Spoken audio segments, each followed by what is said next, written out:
Now I'd like to hand over to Patsy Polly from the University of New South Wales in Sydney. She is the facilitator and takes us through Reboot session number 2. And we continue from our brainstorming that we've done just about a day ago. So over to you, Patsy. Thank you very much, Christina, and welcome everybody. Again, this session is really a discussion session and interactive. And if you feel that you want to share your thoughts and ideas, we will have a whiteboard where we can place all that information and then re-share it back to the community. Again, if you're wanting to share, that means the information will become more or less public to us as a community. So let's start from where we left off. And the last question that we had, if I could remind you, actually, Christina has put the notes that I compiled from our whiteboard discussion into the chat. And the last question was, many institutions are turning to e-portfolio practices. Why? And is this our time to shine again? Now, we know that we can shine bright or shine low, and we've always been here, but as Kevin said, let's shine differently. And this may be the idea that we have to think about as we're moving forward. So just to connect with the last bit of conversation that we had, we really need to consider e-portfolio practices, pedagogy, implementation, all the things we talk about in the way that it really needs to be supported by our institutions in order for it to fly. Otherwise, it will be a short-lived fad. Similarly, if we are to work together, we really have to put in some effort, not only effort, but time, and quarantine that time to work together in order to avoid that short-lived fad. The idea of focusing on the learner was very important. But as Gary Veland, my colleague from the University of New South Wales, presented yesterday, I think, and what we talked about, we also need to focus on ourselves as educators and instructors and designers, and in order to sustain that longevity. I think working together to get the new ideas and to energize each other is very important. And the multimodalities and multiliteracies feed into that to support our future, and discovering the concepts, once again, that fit behind folio thinking. It's one thing to drop the word e-portfolio into more or less every project that we think about, but what are the projects that we're thinking about? Are they journals? Are they websites? Are they other high-impact practices? So we know that portfolio practice and pedagogy can fit into all these spaces, but where are we heading with this? So let's just bring up the next set of slides, and if I could share them with the audience again. I believe I have to start my slideshow, then share my screen. Better and better at this as a Zoom user, I hope. Okay, I've lost a slide deck in saying that. Very funny. So back to Zoom. Full screen, share screen.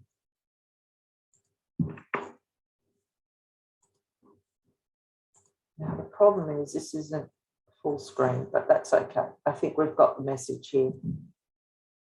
So the idea of today's practice is to really collect the information, which we've done, and reflect on it. Reporting back, we've just done a little bit of reporting, but where are we heading with this? So the next 3 questions on the topic of a portfolio and COVID times really come back to which topic do we want to work on collaboratively. We've talked about multimodal approaches, digital learning, all this sort of information, but what can we as a community bring together and reinvigorate? And then we'll go through the second set of questions, which comes back to what's missing for you and how do we become the go-to community. So let me get my whiteboard up.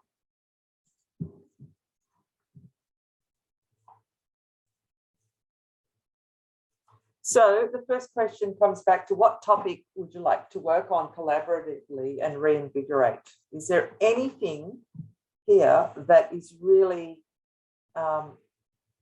piquing your interest or getting you thinking differently and how you would like to connect with people across our able community? Patsy, Kate also raised her hand and probably has a question. Yes, I noticed that. Kate, over to you. I guess one thing I'm noticing, and that probably answers all three questions for me, is really that in Australia, we don't necessarily have a really good space for promoting ePortfolio research in the same way that in the US there's ABLE and the Pearl database and AAC&U, and I think that's a real gap for us here in Australasian, and I include New Zealand in that. So, in Australasia, in terms of, continuing to further ePortfolio practice and engagement. And so I know that that's something that, Kate Coleman and you, Patsy, and I have kind of trying to do with some of our, the other work that we're doing with the collaborative. And so that can probably feed in there. But I think that's something that I'm really keen to try and push off the ground. The big issue for me is that where do we get the time and how do we kind of do that in a sustainable way, especially for someone like me who often doesn't get research allocation because I am a professional staff member. So that's a real challenge for me, is how do I kind of give back and how do we get that done collaboratively in a way that is sustainable, and how do we leverage that? That's a very valid point, Kate, and it's always in the past for research, it's always coming back to, if you're funded, somehow you have time to think and research, right? So what Kate was referring to is the CoLab that we've started as part of a grant that we received from Ascolite and D2L. And we were very fortunate to receive a grant. It was a small grant, but pretty mighty in that it got us together and we were starting to do that design-based research work that you saw Kate Mitchell present, Kate Coleman and Kate Mitchell and Christine Slade present yesterday. Very important work to get people thinking about how to research in the portfolio space.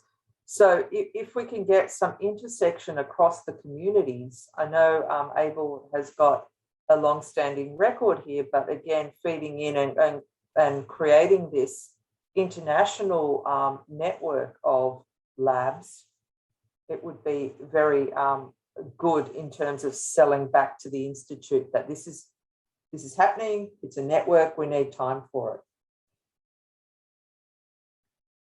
New edition of Field Guide. Wow, this was a lot of work and it's probably time to do a follow-up, and I'm not sure who wants to edit a piece like that, but definitely a supplementary or another edition would be great.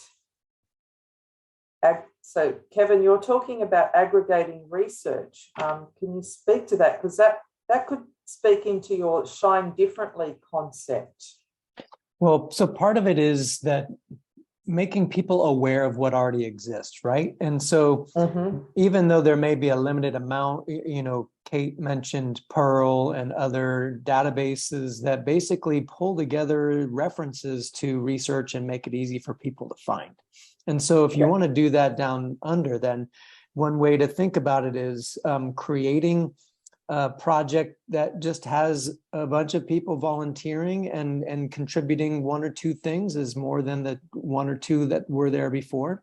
There are tools that I'm part of a project right now that's an annotation project for diversity, equity, and inclusion for online course design rubrics. And they have like 30 or 40 people who are contributing using Google Docs, and they're going to dump it into this tool that's really easy to use called Notion at the end. And so it doesn't have to be a sophisticated website with a designer and all this stuff to start. You could just, grab the dingo by the ears and get working. It's very true. I mean, it's always a question of bringing the like-minded people who have enough passion rather than time to come together and share their resources or share their efforts in order to launch something. And this is what CoLab's done. The question is just fortifying it more so. With Pearl, just refresh me, was that funded or was that an initiative that was a passion and initiative? Can anyone refresh me on that? I'm pretty sure Jessica did it initially as part of graduate work, and then it evolved, and it definitely is passion. What was passion from there? Now that it's at AAC&U, it might be a little bit woven into her role, but I'm not positive. Right. So when she was a graduate student at Virginia Tech is when that was started, and I think there was a couple researchers on there, and then AAC&U certainly provides the home for it, the infrastructure, and I think she's still the lead. There may be some additional assistant resources and things like that. Yeah, that's very helpful. From what I understand, that it started off as a whole database based on work that she was doing as part of her graduate work. Is that postgraduate work? Okay. So, yeah, definitely I think the simplest way to start is collating resources and collecting them and, making sure they're available for people to use. So definitely reinvigorating in that way. And I agree, Tracy, if you find a champion to champion the process and a sort of keeper of the sites or the websites or the repositories of information, it helps a lot because people then can attach a name or a human back to that information. Yeah, I think leveraging existing collaborations is very important. We can see that we have done this in our communities, and the intersection in recent times across the globe of the portfolio communities has really been beneficial, especially with the task force work. Slow scholarship versus increased workload. I think now, I won't say we're coming out of the pandemic because the virus has this very good way of mutating and surviving. I think it's just coping with the idea that workloads have to somehow be modified to bring back the scholarship back into our, focal point as the scholarship is required as part of your academic, profile or professional profile, and we need to keep forging ahead and bring that back. Sharing stories. The storytelling has been very important in recent years, and I think war stories out of COVID are very important, and they help us realise that we're going through the same thing, usually. And that's the way we can share practice, share ideas, and so on. And it's always the way you find your tribe members, I find. So we've had a lot of good ideas coming through that in terms of reinvigoration. And I think it's a question of championing, as Tracy has mentioned, a question of collaboration and bringing up new topics. And as Kate's saying, even a list of people within Australia doing e-portfolio practice is a good starting point in their research. I agree. Maybe we can put it into the e-portfolios Australia remit as part of that, have a repository there that is easy to find. Excellent. Thank you, everyone. Using that Kevin. flame or light metaphor still, because metaphors are the thing we're doing right now. Basically, it's the spark, right? So you don't need to do all the work. It's just find, and I pointed out, like, you can make it asynchronous, which helps people who are busy and have crazy schedules, but Two, you can pull together people at events that are designed to bring people together for that purpose. So I put in the chat, instead of a hackathon, which work well, and we've done it with Able, you could create an aggregate-a-thon where people just spend a 40-minute session putting all of the links to every known research article from Australasia related to ePortfolios. And that's your starting point, right? Just the champion is the person who pulls that session together. And then you're going to attract attention and people who are like, oh, I'm doing something that's going to be printed or published in the next year. And so that gets added as a keep your eye out for, and so on. So I'm not even down that part of the world, and I would volunteer to help. Oh, wow. We love volunteering. It's better than getting voluntold to do something. So very nice, Kevin. Thank you for that information, because that is a brilliant way of thinking about it, the aggregate-a-thon. Shall we steal that idea for Down Under, if that's okay? Yes, but you're just required to use one shark pun at some point during the event. Okay, so we may get you in to do the shark pun special appearance. Fantastic, everyone. So thank you for your comments and your thinking. I love that, such biting comments from Kevin. Number 2, what's missing for you? So Kate, I think you've already touched on that, okay? And finding and closing the gap. So as Kate said, I think all 3 questions are linked. So if we can go on to the next slide or next whiteboard and put that question up, it would be great. No, we need a champion to commandeer the conversation, Kate. It's very important to keep the ball rolling. So Christina, are you able to change page, or should I? No, everybody needs to change the page themselves, but the text is now there. It's there. What's missing for you? Finding and closing the gap. So Kate started the conversation with research repositories and collaborating with other like-minded researchers. Anything else? Like, what else is missing for people apart from the human 3D interaction, which is really missing for me?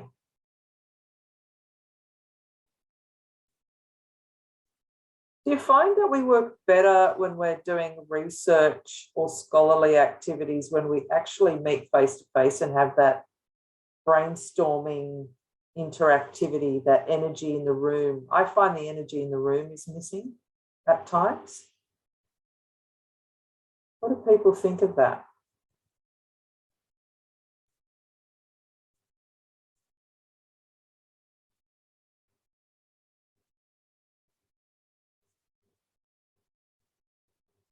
I don't know, having taught asynchronous online courses for a long time, I've gotten accustomed to interacting in a number of formats. And so as Gandhi said, be the change you want to see in the world. I'm going to tell you, be the energy you want to see in the room. Exactly.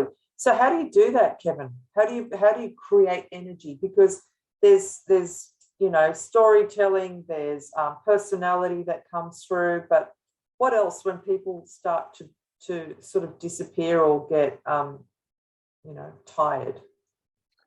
Well, for me, we're talking about research, right? So there's data, but you have to combine that with story. So you mentioned story, but I think bringing it back to something that people are personally connected to, the same way we ask our instructors to think about how to create greater connections to the topics of the course for students, content meaning it's sometimes called, or meaning making. And so when we create activities like this, maybe one of the questions to re-engage or to energize the masses are to say, hey, take 30 seconds, think of a value that's important to you right now and connect it to the activity we're doing right now, so that they remember why they're doing it, especially if it's 8 p.m. in Atlantic time zone and you've had a long day and it's tough to keep the energy up. And others, it's just,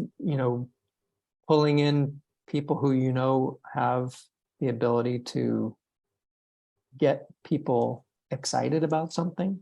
And I think that's why you're leading this session, because you're one of those people.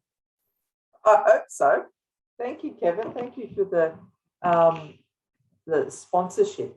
But let's get back to the whole idea of, I think that's important to infuse the energy in the room, but it's also what Tracy's saying, that the breakout rooms that we've become so accustomed to doing these breakout rooms and hoping that people can talk in the smaller space, but sometimes it just further isolates people, okay, and they become even more quiet. And I think that's a tie into the design justice piece, right? I mean, we need to be having those conversations about what really is engaging for the stakeholders that we're working with. And I had put the website on the other page, but, you know, I'm not in all of your heads, but I know it's not great, but I need people who have more vision than me to help make it better, because it's not my expertise. And similarly, like what are, you know, Kevin is a great person to engage with. How do we, you know, we have been leveraging his expertise extensively over the last couple of years. How do we create these conference experiences that are going to be engaging when we all are just craving so much being in person? That it's interesting, and I think it comes back to not only craving to be in the 3D space with your colleagues, but also maintaining your identity and just, you know, making sure that it's consistent, making sure that you're present, making sure that you're sharing your conversations, sharing your practice, and just it's like a marathon, right? We just have to keep training and making sure that we can close that gap by coming together as best we can whenever we can. So I like the idea. Someone put the comment up, how to help others see themselves in e-portfolios as part of their identity. And I think we're lucky coming to this group, and we have in some ways closed the gap because we have a common identity, right? This community identity is very important, and maybe that's a way of keeping that gap closed and encouraging other people to come in. Okay, so I've also got this comment which is really interesting: templates and examples, especially of varied assessments and activities. And again, this comes back to sharing practice. Can someone who put that up speak a little bit to that, please? Sorry, that was me. Again. Don't apologise. Ever. One thing I've really loved about the AGM has been seeing examples, and both in terms of what people have done, but it doesn't necessarily have to be done in an e-portfolio. It can be just designing portfolio learning-based assessments or reflective assessments.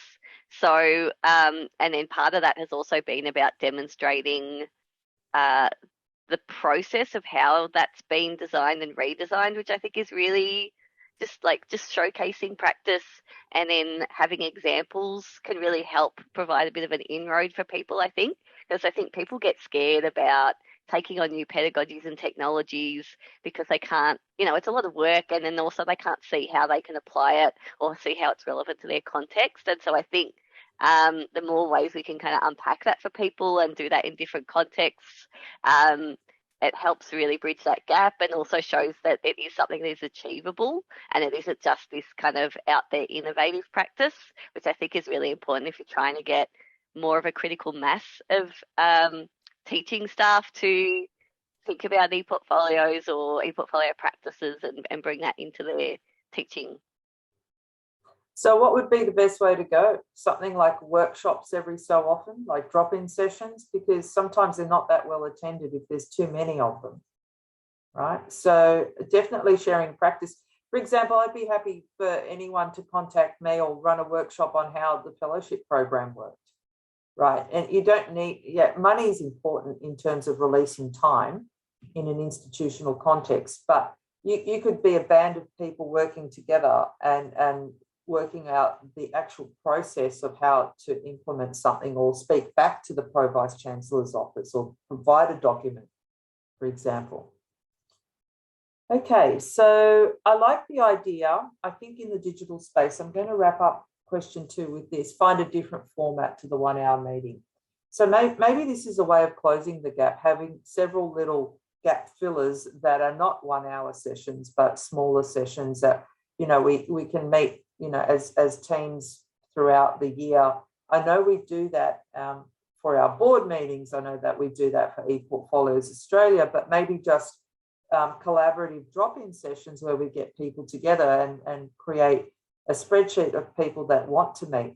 So would that be a way to go? Have these 20-minute meetings or 30-minute meetings where 10 minutes is spent socializing and then 20 minutes is spent discussing?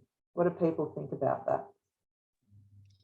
I love that idea, Kate, Patsy, and also we spoke about it earlier today in a session when we were thinking about how to keep our portfolios up to date, or how do we make progress on research projects. We could certainly organize some kind of retreat drop-ins where you come and there is that expectation that it's a dedicated, focused work time so that we can carve out the space. Very important.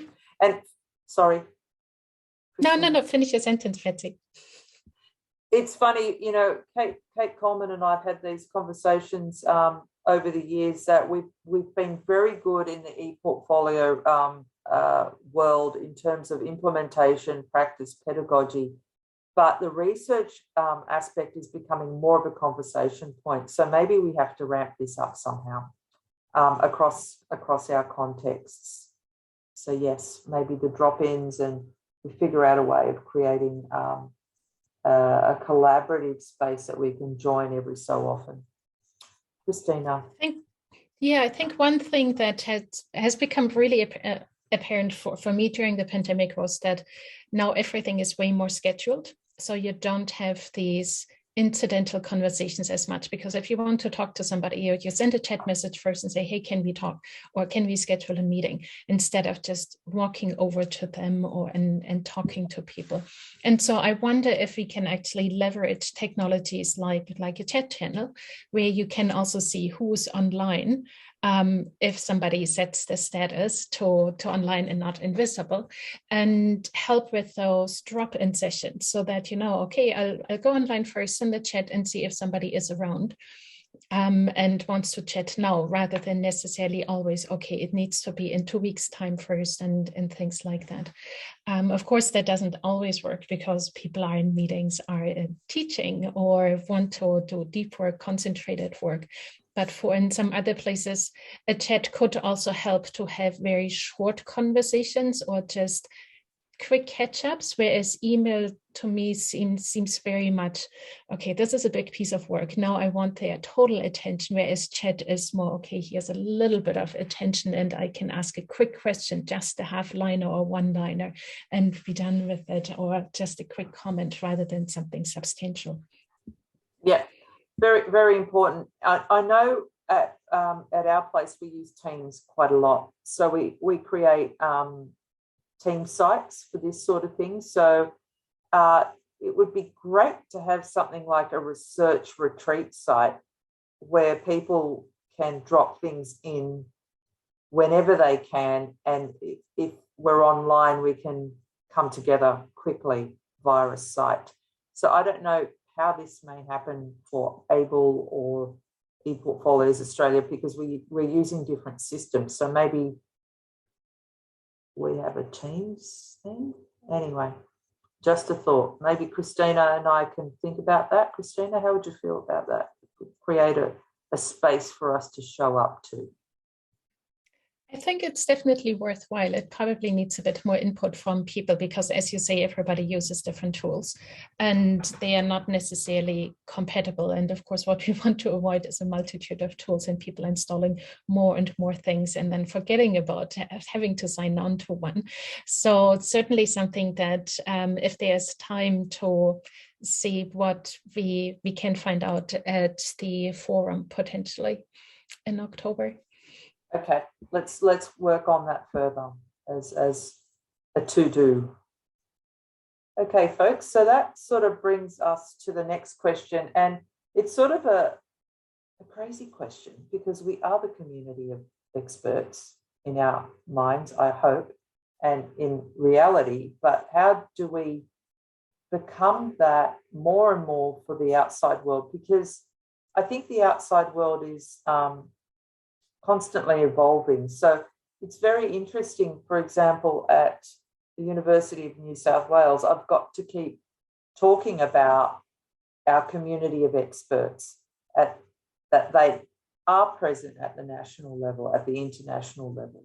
So how do we get our visibility up again, given that the pandemic sort of made things interesting for us? If we can get the new page up. Yeah, so again, please, on the left-hand side in your toolbar, on the bottom icon where you see a number 2, please click that and move to the third whiteboard, and you should be seeing the question, how do we become the go-to community of experts?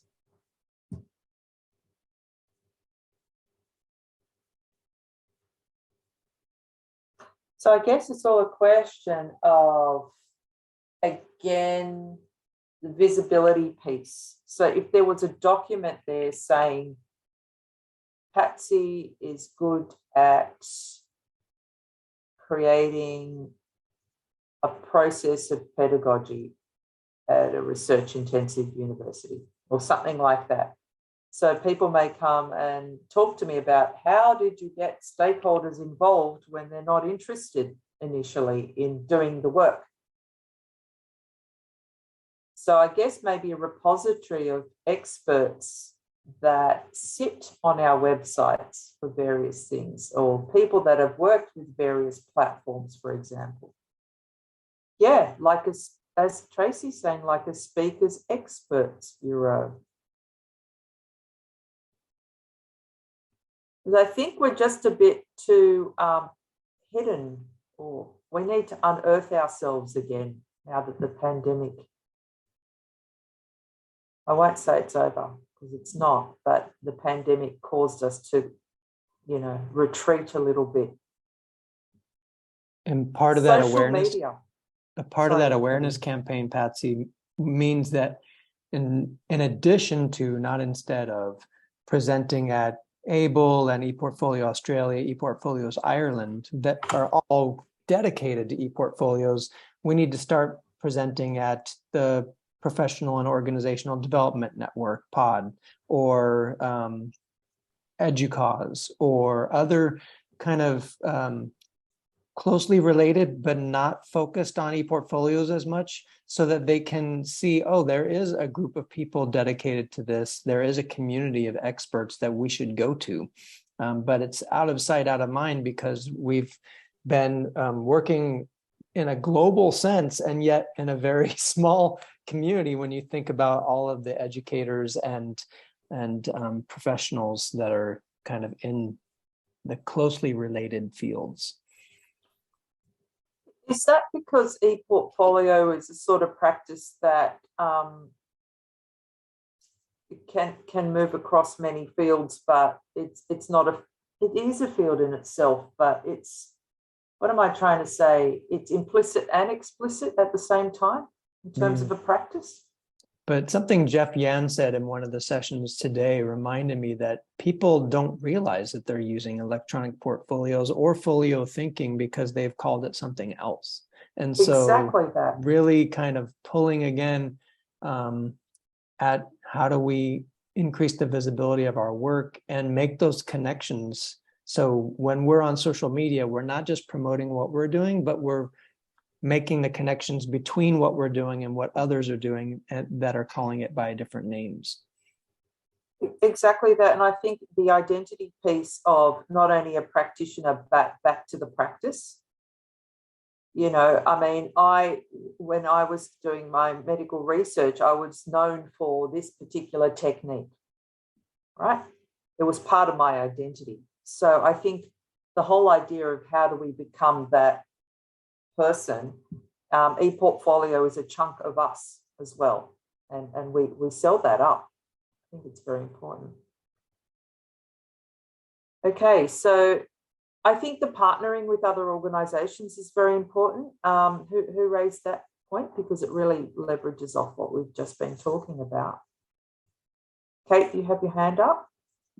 Oh, it was just to make the point that on Kevin's, that I think it also works the other way around, in that if we are going to expand out, we also need to make sure that our communities and conferences are inclusive for people who are coming in new to ePortfolios, because I think that, you know, we often kind of end up with the same people, and then you have this sort of shorthand that goes on where you don't need to kind of explain, you know, we already know what they are, but if people are coming in new, they won't necessarily have that, you know, that benchmark or that, you know, that mental map, or that, you know everybody at a conference in the same way that, you know, it feels like a family to me. And so making sure that that's inclusive as well, so that people have an inroad into our community.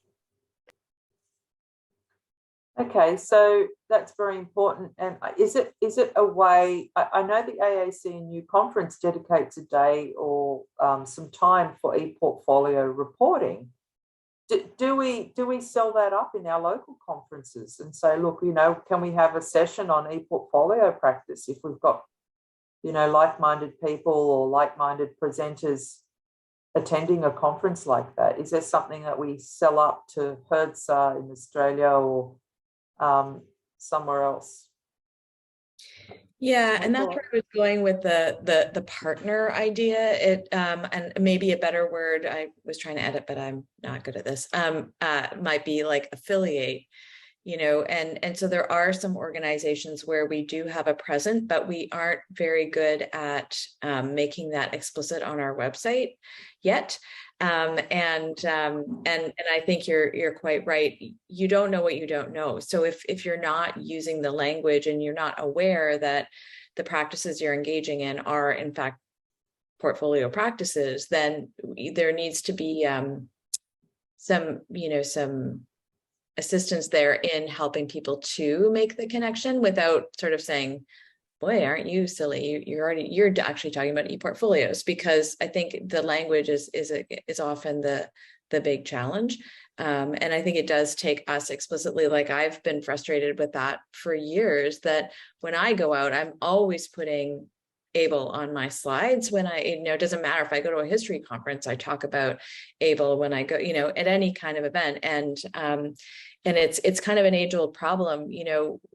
We often hear student affairs professionals talking about faculty who aren't good at understanding and recognizing that student affairs play an important role. And I was at a conference once and I said, oh, well, do you talk to the faculty affairs people? Like, have you had those conversations? And they were kind of like, what do you mean? And, you know, it was in fairness, no, nor do the faculty affairs folks talk just to, you know, so there needs to be better bridging where we're much more intentional about it rather than, you know, just assuming it's going to happen, because we've been at this for a long time and it clearly does not just happen. I think we make the effort, Tracy, as you say, we have to just make it intentional. So, colleagues, very interesting conversation. The intention to be identified has come through, and we need to maybe bring that back to our organisations. And I know, for example, the University of New South Wales, it's ePortfolio is becoming part of the language now. I'm so happy. So it does depend on the champions. It does depend on that identity being infused as part of that champion and being persistent. I think the persistence is very important. And the social media presence now is very important. Maybe we have a YouTube channel or an Instagram site or something like this. I know we're on Facebook, but the whole idea of just ramping it up may be the way to go. So we've had some pretty interesting thoughts come up in our collect and reflect session. Again, when people talk about, oh yeah, I put reflective practice into everything I do, that to me, again, is an ePortfolio practice. So when we reflect and come together, good things happen. It gives us time to think properly and think carefully and deeply. And this is exactly what this session has done. We've ourselves engaged in ePortfolio practice, actually, which has been a lot of fun as part of the 2 sessions. So thank you very much for doing that as a collective group. I'm on time, I believe. I will be collating the notes and sending them back to the community. And I thank you very much for giving us the opportunity to have these reboot sessions, because we just don't have time to talk. And I think quarantining an hour or half an hour here and there will be very important for us in the future moving forward. So thank you very much, everybody. Take care. And over to you, Tracy. Thanks so much, Patsy. I really appreciate you spearheading this effort to bring together the ideas, and we definitely will bring them back to the board. So thanks everyone for all of your great ideas and thoughts.